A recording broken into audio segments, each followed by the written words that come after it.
Hello friends, welcome back to our channel IIT academy. और आज बात करेंगे जियो फिजिक्स के बारे में। हमारे साथ हैं सौरभ सैनी और इनका प्लेसमेंट हुआ है टीचिंग में। और जैसे कि आपको बताएंगे कि आपको कैसे तैयारी करनी है और IIT खड़गपुर में कोर्सेज कौन कौन से हैं और यहाँ का कितना कोर्स वर्क रहता है और इंटर्नशिप आपको कैसे करनी है, फील्ड ट्रिप आपको कैसे करनी है और प्लेसमेंट के लिए आपको कब तैयारी करनी है और इसके बाद में क्या क्या ऑप्शन आपके पास हैं, जानते हैं इनसे। Hello friends, this is Saurabh Saini. So basically मैंने अपना यूजी जो किया है वो फिजिक्स ऑनर्स में किया है। सो यूजी के बाद पीजी जियो फिजिक्स में करने के लिए तुम्हें IIT जैम एक एग्ज़ाम होता है, उसके लिए प्रिपेयर करना पड़ेगा। तो उसके लिए तुम्हें पास दो ऑप्शंस होता है, either you do in your PG in physics background और in geophysics background. So Jio physics के लिए तुम्हारा या तो फिजिक्स बैकग्राउंड से होना जरूरी है या जियोलॉजी बैकग्राउंड से होना जरूरी है। So I have two options, either I do in my PG in physics background और in geophysics background. So I choose to geophysics. So after clearing IIT JAM exam I join IIT Kharagpur in geophysics. So यहाँ आने के बाद geophysics में starting में course work समझना बहुत difficult होता है, क्योंकि मैं फिजिक्स बैकग्राउंड से था और जियो फिजिक्स समझने के लिए तुम्हें फिजिक्स और जियोलॉजी दोनों आना चाहिए। सो अगर तुम जियोलॉजी बैकग्राउंड से हो तो तुम्हें फिजिक्स की स्टडी खुद से करनी पड़ेगी, और अगर तुम जियोलॉजी बैकग्राउंड से हो तो तुम्हें फिजिक्स की स्टडी खुद से करनी पड़ेगी, और तुम फिजिक्स बैकग्राउंड से हो तो तुम्हें जियोलॉजी खुद से पढ़ना पड़ेगा। क्योंकि यहाँ आने के बाद पीजी में तुम्हें बेसिक यूजी की चीजें नहीं पढ़ाई जाती, क्योंकि जियोलॉजी वालों को बेसिक जियोलॉजी उनकी ग्रेजुएशन लेवल में पढ़ा दी जाती है और फिजिक्स वालों को बेसिक फिजिक्स की चीजें उनकी यूजी में कंप्लीट करा दी जाती है। So you have to study that your other background part by yourself only.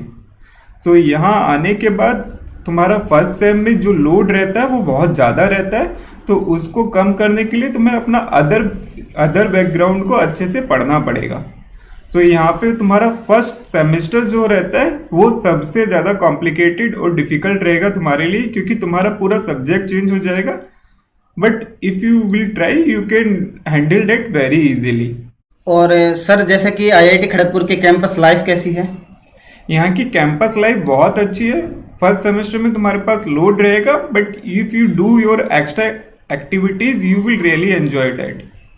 सो अगर तुम अपनी एक्स्ट्रा एक्टिविटीज में बिजी रहोगे तो तुम्हें स्टडी को भी समझने में हेल्प मिलेगा। सो फर्स्ट सेमेस्टर में काफी ज्यादा एक्स्ट्रा एक्टिविटीज होती है, तो उसमें भी बिजी रहना, सब कुछ हैंडल हो जाएगा इजीली और तुम्हारा स्टडी लोड भी थोड़ा कम हो जाएगा। ओके सर, जैसे कि हमें इंटर्नशिप के लिए क्या क्या करना होता है? So for apply internship you have to be ready in October. So first semester में ही अक्टूबर में ही तुम्हें इंटर्नशिप के बारे में सोचना पड़ेगा।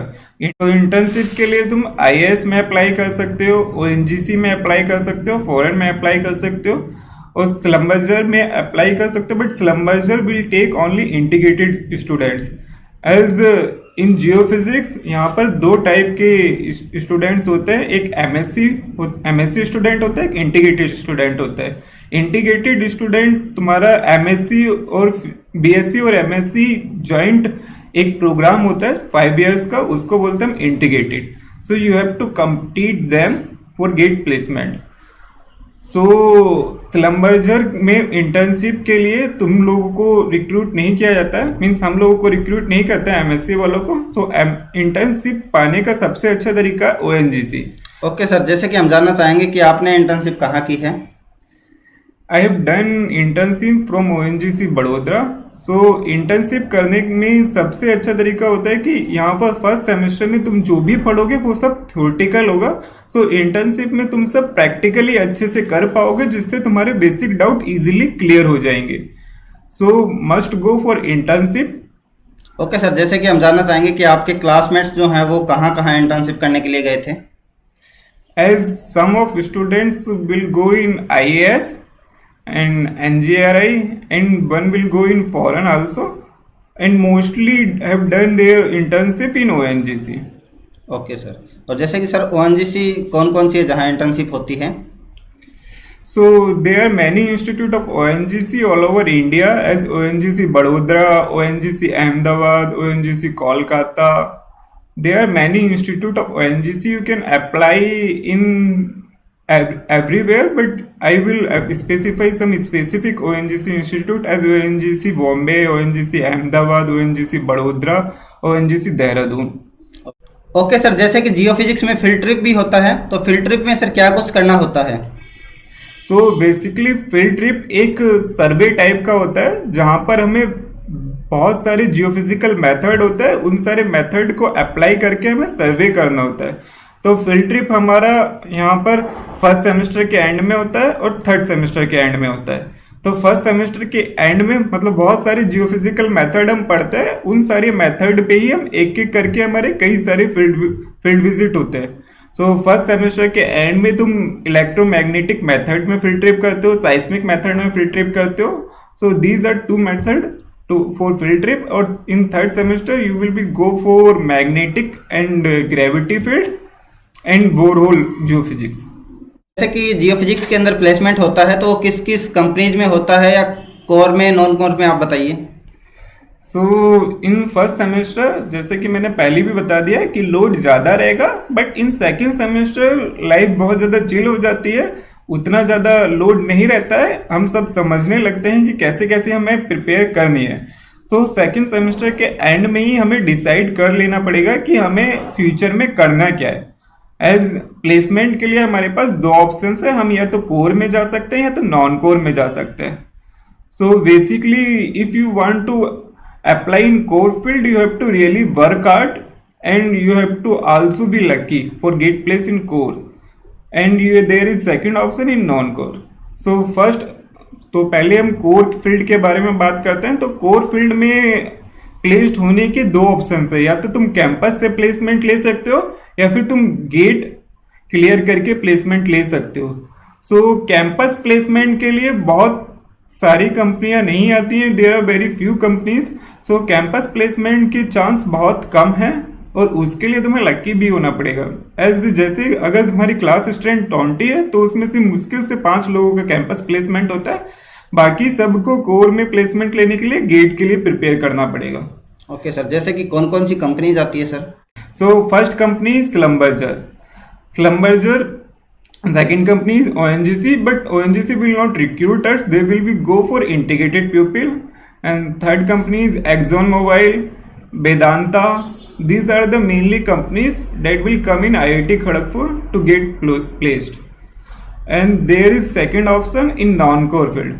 So non-core field में placement लेने के 3 options हैं। First is in CS field, second is analytical profile in bank, third is teaching profile. So if you are applying in CS field, you have to go for coding also. So coding करने के लिए तुम्हें कोई भी language को अच्छे से prepare करना पड़ेगा। जैसे तुम्हें C लैंग्वेज तुम्हारा फर्स्ट सेमेस्टर में यहाँ पे कोर्स वर्क में है, तो वो तो तुम्हारा वहीं से हो जाएगा। उसके अलावा तुम्हें सेकंड सेमेस्टर में ही पाइथन के लिए प्रिपेयर करना पड़ेगा अगर तुम नॉन कोर में जाना चाहते हो सीएस फील्ड में। तो अगर सेकंड सेमेस्टर में तुम पाइथन कर लेते हो तो थर्ड सेमेस्टर में तुम machine learning as a elective subject ले सकते हो। तो तुम्हें सीएस फील्ड में 3 लैंग्वेज मेनली आनी चाहिए, सीएस, पाइथन और मशीन लर्निंग। अगर तुम ये सब अच्छे से कर सकते हो तो तुम्हारा खड़गपुर में 100% प्लेसमेंट हो जाएगा। उसके बाद तुम्हारा सेकंड ऑप्शन है analytical profile.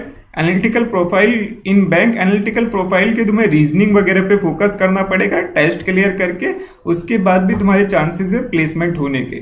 Third is for teaching. Teaching के लिए तुम्हें तीनों में से भी कोई एक सब्जेक्ट पे बेसिकली फोकस करना पड़ेगा, आइदर फिजिक्स, केमिस्ट्री और मैथ। इन तीनों में से कोई भी एक अपना स्ट्रॉन्ग बैकग्राउंड बनाओ, उसमें अच्छे से प्रिपेयर करो। अप टू 12th लेवल के ही क्वेश्चन पूछे जाते हैं, वहां तक अच्छे से पढ़ो। फर्स्ट तुम्हारा टेस्ट होता है, उसके बाद एक इंटरव्यू राउंड होता है जिसमें तुम्हें टीचिंग करके दिखाना होता है, उस बेस पे तुम्हारा प्लेसमेंट हो जाता है। These are the options for campus placement. Either campus placement there are, as I have already told you about GATE. तो कैंपस प्लेसमेंट के अलावा तुम गेट के लिए भी प्रिपेयर कर सकते हो कोर फील्ड में, और गेट के अलावा भी 2 और ऑप्शन है, जीएसआई और बार्क। जीएसआई और बार्क के लिए भी तुम प्रिपेयर कर सकते हो, बट इन दोनों में सीट्स बहुत कम होती है, तो सबसे बेटर ऑप्शन तुम्हारे पास गेट ही रहता है। तो सर एमएससी के बाद जैसे जियो फिजिक्स में क्या क्या कैरियर ऑप्शन हैं? सो एमएससी के बाद एज मैंने प्लेसमेंट के बारे में तो बता ही दिया है, तो अगर तुम प्लेसमेंट के लिए प्रिपेयर कर रहे हो तो तुम्हें थर्ड सेमेस्टर से ही अच्छे से स्टार्ट करना पड़ेगा। जैसे मैंने बताया उसी वे में तुम स्टार्ट करो, तुम्हारा प्लेसमेंट हो जाएगा। और एमएससी के बाद तुम पीएचडी कर सकते हो और एमटेक कर सकते हो। तो पीएचडी अप्लाई करने की दो ऑप्शन है, either you have to maintain your CGPA 8+ और either you have to clear GATE. So basically सबसे अच्छा तरीका होता है अपनी सीजीपी को 8+ मेंटेन करके रखो, तुम्हारा पीएचडी तुम्हें आईआईटी खड़गपुर से ही मिल जाएगा अगर तुम पीएचडी के लिए अप्लाई करना चाहते हो। और either you have to apply in foreign, so उसके लिए भी तुम्हें रेडी रहना पड़ेगा। फॉरेन में अप्लाई करने के लिए सबसे जरूरी चीज स्कॉलरशिप मेंटेन करनी पड़ती। स्कॉलरशिप के बारे में तुम्हें ध्यान रखना पड़ेगा जहां भी तुम अप्लाई कर रहे हो। और एमटेक के लिए भी तुम अप्लाई कर सकते हो। एमटेक के लिए भी तुम्हें थ्रू गेट ही अप्लाई करना पड़ेगा, जिसमें जो भी एक अच्छे ऑप्शन है। एमटेक करने से ये रहेगा कि तुम कैंपस से प्लेसमेंट में जुड़े रहोगे। पीएचडी में तुम्हें अपना थीसिस वगैरह पे कंप्लीट करना पड़ेगा और तुम्हारे पास गेट या जीएसआई को ही क्लियर करने के ऑप्शंस रह जाएंगे। बट एमटेक से तुम सेकेंड ईयर में कैंपस प्लेसमेंट में भी बैठ सकते हो। जैसे कि सर प्रोजेक्ट आप जो कर रहे हैं, सर आपका प्रोजेक्ट किसके ऊपर है? मेरा प्रोजेक्ट है फॉरवर्ड टाइम मॉडलिंग इन ईएम फील्ड डाटा। जैसे कि सर प्रोजेक्ट जो है वो प्लेसमेंट के लिए डिपेंड करता है या नहीं करता? हाँ, प्रोजेक्ट और इंटर्नशिप श्योरली तुम्हारा डिपेंड करता है, बट होता ही है कि प्रोजेक्ट का तुम्हारा जो वर्क स्टार्ट होता है वो 4th सेमेस्टर में स्टार्ट होता है और प्लेसमेंट तुम्हारा 3rd सेमेस्टर से ही स्टार्ट हो जाता है। बट अगर तुमने कोई काम कर रखा है, तुम अपने इंटरव्यू के दौरान उसे बता सकते हो, that will be surely help you. Project और इंटर्नशिप तुम्हारी बहुत मदद करेगा तुम्हारे प्लेसमेंट में। और सर जैसे कि हम जानना चाहेंगे जियो फिजिक्स और कौन सी आईआईटीज में है? सो जियो फिजिक्स तुम्हारी पीएचयू में है, आईआईटी बॉम्बे में है, आईआईटी रुड़की में है, आईएसएम धनबाद में है। Okay sir. और जैसे कि सर जियो फिजिक्स जो डिपार्टमेंट है वो कौन सी आईआईटी का अच्छा है? एज जियोफिजिक्स डिपार्टमेंट सबसे बेटर तो आईआईटी बॉम्बे ही बोलूंगा, बट आईएसएम धनबाद का भी बहुत अच्छा है, वहां से प्लेसमेंट होने के चांसेस काफी ज्यादा हैं। But IIT Bombay is the best. But BHU भी तुम्हारे लिए अच्छा रहेगा, बट बीएचयू में यह है कि वहां पे 3 साल का तुम्हारा एमएससी टैक होता है, बट वहां से भी तुम्हारा ओएनजीसी हायर करते हैं। ओएनजीसी एमएससी को हायर नहीं करती, बट अगर तुम बीएचयू से एमएससी टैग करते हो वहां से तुम्हारा प्लेसमेंट होने के चांसेस बहुत ज्यादा बढ़ जाते हैं। बीएचयू एमएससी टैग वाले पीपल को हायर करता है। हेलो फ्रेंड्स, जैसे कि हमारे साथ हैं जियो फिजिक्स डिपार्टमेंट से आशीष कुमार जी, और इनका जो प्लेसमेंट हुआ है वो कैन इंडिया में हुआ है। हाय फ्रेंड्स, मेरा नाम आशीष कुमार सिंह है और मैंने अपने बीएससी जो है बनारस हिंदू यूनिवर्सिटी से किया है और मेरा ऑनर्स जो है जियोलॉजी में रहा है। जैसे कि आप इससे पहले सैनी जी से बात किए होंगे तो वो फिजिक्स से थे, तो जियो फिजिक्स में दोनों स्ट्रीम से लोग आ सकते हैं, जियोलॉजी एंड फिजिक्स से भी। और मेरी प्लेसमेंट के बारे में बात बताऊं तो प्लेसमेंट मेरा केन इंडिया में हुआ है और पैकेज मेरा 13 लाख का है। और मैंने प्लेसमेंट के लिए तैयारी कैसे की, तो ज़्यादा कुछ नहीं है। प्लेसमेंट के लिए सबसे इम्पोर्टेंट होता है सीवी बनाना। तो सीवी बनाने में 2 चीज़ें होती हैं, एक होता है आपका प्रोजेक्ट और दूसरा होता है आपका इंटर्नशिप।